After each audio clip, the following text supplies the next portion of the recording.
Déjà, on enlève les assouplissants.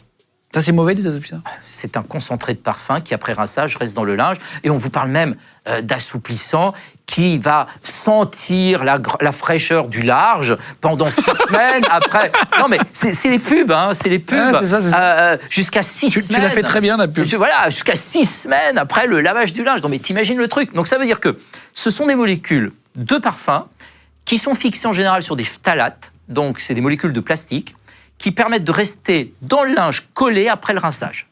Et l'assouplissant est une grande cause d'allergie des bébés. Eh ouais. Donc, parce que la pub, on voit souvent une tête d'un petit bébé sur les bidons, et puis on voit des serviettes, donc on se dit, oh là là, pour bébé, on veut des serviettes avec l'assouplissant, parce que ça va l'apporter de douceur. Non, ça va le tuer. Clairement, ça va le tuer. Il faut être très clair, ça peut le tuer. C'est un des facteurs importants qui peuvent mettre en danger la vie du bébé. Donc, l'assouplissant, il faut l'enlever. Dans la chambre du gamin, qui vient de naître... Vous avez compris que ce n'est pas une pub qui est payée par le lobby des sûrement pas, non.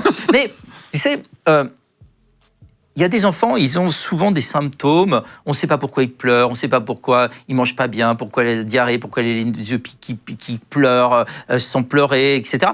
Et il faut regarder aussi que souvent, quand on attend un nouveau-né, on refait la peinture de la chambre, on achète des meubles neufs, on met un désodorisant, on achète le super assouplissant, etc. Et le gamin, on l'expose à une chimie de malade. Bienvenue dans un monde de chimie. Et franchement, il faut absolument dire aux parents, votre enfant, il faut arrêter de l'exposer à cette chimie, parce que le gamin, il va en subir les conséquences et de façon très longue sur son développement, tant allergique que son développement hormonal.